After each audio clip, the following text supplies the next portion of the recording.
to Telltale. I'm Emily, I'm Greg. and today we are doing C.S. Lewis's Perelandra. How do you say it? Perelandra, that's the closest I come. Perelandra. I don't know if that's right or not. I don't care if it's right or not.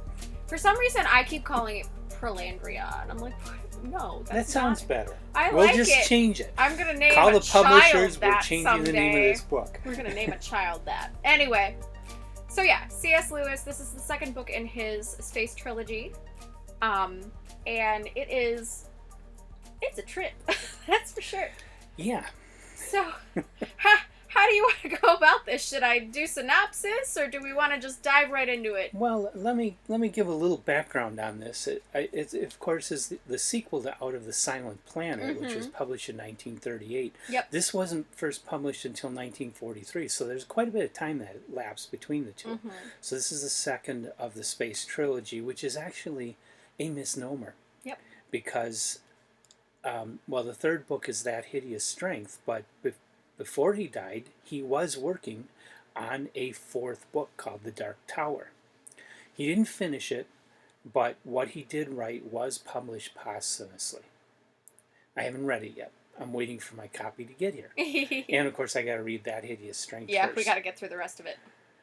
So it's actually 4 stories, not 3. But popularly, it's 3. Most editions you buy are just going to have the first 3 books. That kind of happens with things that claim to be sci-fi. Like, I mean, The Hitchhiker's Guide is the 5-book trilogy. So, I mean, it happens. What can you do? So, C.S. Lewis lived from 1898 to 1963. He was British. He was a professor at both Oxford and Cambridge. And he was a very close friend of Tolkien. And he's best known because he did a very popular series of radio broadcasts during World War II, where he talked about his Christian philosophies. And so he became thought of as the greatest mind in Christian philosophy in the 20th century. He was a huge theologian. Tons of literature about Christian philosophy. And with that set up, Perelandra. So Perelandra is... We're back to Ransom. Ransom, who was at Mars, was now... The LD have come to him and said, hey, we need you to go to Venus. And he's like, why? And they're like, we're not going to tell you. But we're sending you there. You'll know exactly why once you get there. So he's like, okay. So he tells his friends he's going, and they kind of prepare things, and the entire story is told after he has returned. Yeah, a lot like The Time Machine. Out of the Silent Planet was basically a rewriting of First Men in the Moon. This one, he uses the device of the time machine, of the narrator telling the story that was related to him by the person who took the voyage. Yes, and it's actually from... C.S. Lewis is a character in this book. He is the writer who is recording all of this. Yes. So it's kind of fun that way that he did that. I appreciated that about this piece of work. But basically, Ransom gets to Venus, and he is encountered with a very allegorical Adam and Eve situation, where this planet is young. The first mother of this planet, the Eve, he encounters first, and she doesn't know where the king is, where the Adam is. And that part of the book is the descriptions of Venus and the floating islands and the fish and everything is just so beautiful. It's gorgeous. His imagination of his worlds is amazing. Like I love the floating islands. They undulate with the water. So on rough, choppy days, the landscape is like moving with it too. And there is fixed land on this planet, but they are forbidden to go to it. And you don't exactly know why. But so basically this whole thing is this allegory of an Adam and Eve situation, but on another planet. It is blatantly Christian, just renaming beings to associate with what the aliens identify them as. So basically, this Eve has direct contact with God, and God tells her stuff. And she's encountered this human, and God is revealing things about this human to her as she's having conversations to try and, like, assist with this whole, like, yes, there are other worlds and other things going on, and they've experienced something different but similar to what you're experiencing now.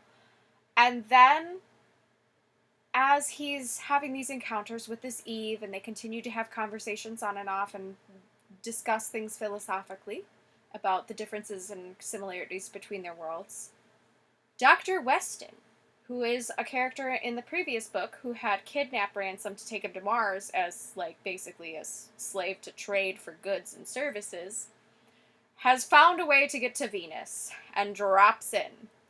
But he's different. And Ransom's super upset about this. Like, he's like, this is not the same person. And has an encounter with him that really reiterates that this guy is super possessed by something evil. And he keeps kind of going to this Eve, Weston, keeps going to this Eve as a tempter. And is saying, why don't you go to the fixed lands? And then they have these really deeply philosophical... I felt like I was back in college. I went to a Christian school. C.S. Lewis was a big deal. But there was, like, all these philosophical discussions that this tempter, or evil being that is the unman, they call him later, or at least that's what Ransom identifies him as, is having all these philosophical discussions with this Eve. And she's, like, buying into it because she's like, oh, I didn't realize I could think differently. And kind of, you know, she's kind of entertaining the ideas, but she's still very obedient to God and what he has told her directly. So she hasn't, like, she's entertaining the ideas, but she has not acted on them. But they go through things like the problem of evil and, like, the differences between sin and temptation and all these things. So if you're familiar with C.S. Lewis's work in general, it's like he smashed Screwtape Letters, Mere Christianity, and threw it in space. Basically.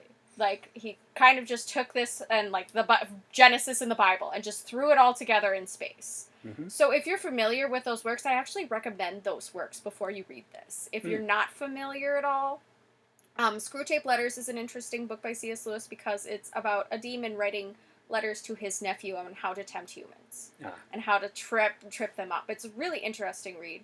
There's also a play for it that if you see the play, it's phenomenal. And then the Mere Christianity is just Christian theology and philosophy, as told by C.S. Lewis. And it's integrated really well in the story, but if you don't know those books, this gets really preachy and very heavy very fast, and you can get very lost in the conversation. So it's a difficult read. I actually had to put the book down a lot because it is so deeply philosophical, but they're changing the names of things. Mm-hmm. So, like, re-identifying took a lot of brain power for me. Yeah. And just reassociating to whom they are referring based off the name changes and stuff like that was a little bit of a trip. It's also very heavy. Mm-hmm. It's just very heavy. This is not a light read at all. Mm-hmm. And it is very blatantly Christian and religious. Yeah. So you do have to have some background in what they're talking about. Otherwise, you feel like you walked into a conversation halfway through. So it's not an easy read. It isn't. My take on it, though, is a little... first of all, Out of the Silent Planet had the Christian ideas behind it, but they were a lot more subtle. Yeah. This is very blatant. It was more like just a straight retelling of the first Men in the Moon, but on Mars, and there were some other cultures and stuff. Mm-hmm. It was a lot less preachy. This one, it's very clearly retelling of the Book of Genesis. Yeah, but also in light of the Messiah's already come, so it's different but the same. Like, there's already that grace idea, and it's basically preventing what happened to Adam and Eve. The difference here is that this Earth guy, and just think of this Earth guy gets plunked in the middle of this, faced with Adam and Eve and the devil. He's literally a nobody. And he's not told why he's there, but he figures out he's supposed to be there to stop this. Yeah, he's basically, he's like, we're going to make you Jesus for a minute. But not have the authority of being God. Boom. Do the things. And it's like, what? So really, for someone who's not so religious. Yes, it's Christian, but you can read this as more of a hero's journey. Mm-hmm. It's Odysseus trying to find his way home. Yeah. It's Sam and Frodo trying to get to Mount Doom to throw the Ring of Power into the volcano. While Gollum's being an asshole. Yeah. The whole time. Or it's, I forget his name, the main character from When the Sleeper Wakes, waking up and finding everything has gone wrong and he has to fix it. Mm-hmm. That's what this story is ultimately about. There's a lot of deeper Christian things going on in here, battles between good and evil, but it is bigger than just Christianity. This is Joseph Campbell's The Hero's Journey, told, but in a Christian setting. Yeah. And in that way, it is a really cool book. The beauty of his imaginative descriptions of this world, and so stunning. The characters are very well done. Mm-hmm. Very complex characters too. Like having a clean slate, trying to write a clean slate individual who has no corruption whatsoever is freaking difficult. Mm-hmm. Freaking difficult. That could not have been an easy task at all. No. We are too imperfect to understand what a perfect person looks like. Yeah. But he also did a good job of transforming Weston into this really creepy, almost animated corpse being controlled by pure evil. Yes. Yes. Demon possession, basically. Really well. It was really well done and very unnerving. Yeah. You really hated him. And the changing of the names, if you aren't Christian and don't want Christian you can't theology, just skim over it. You can read this like a fantasy. Like I say, it's a hero's journey. There's a monster in it. The hero has to fight it, has to save the world, and he has a huge struggle, and this book, how human it was. Yeah. It was so human. This is very different from Out of the Silent Planet. It's like C.S. Lewis grew so much as a writer. It was only 5 years, but he was a much, much better writer when he did Perelandra than he was with Out of the Silent Planet. Yes, he was. It's only a little bit longer, but so much denser, so much richer, and so much deeper. I loved the philosophy of it. Even outside of like Christianity, a lot of it is just human questions. That's really all it is. And that's what I really appreciated about the work. And like the conflicts between the characters, the world building is phenomenal. The creatures are super fun. Like it's so interesting, and it's so much suspense and drama for a guy who's just half the time wandering alone with his own thoughts. Yeah. He does spend a great deal of time in his own thoughts and like trying to understand as the alien and like basically the third person thrust into this situation. Like he's so human and distressed and like awestruck, and it's an emotional roller coaster. I actually thought it was really interesting because the land is undulating just as much as his emotions are. Like he's really forced to literally and metaphorically just roll with the waves. And they actually talk about that a little bit in the book, where it's like it's about the waves coming at you. You just have to deal with the waves coming at you. And it's just so poetically done and really great. Like even the whole like last half of his adventure, where he's kind of climbing through the cave, the descriptions of the things he's encountering in complete darkness, like it's so well described just from feeling alone. Like he's built this dark cavern that he got stuck in, and it's still its own world and still so distinctly alien and still so well described, even though all he's doing is just feeling along in the darkness. There are so many things in this book that could not have been easy to write, and were so well described.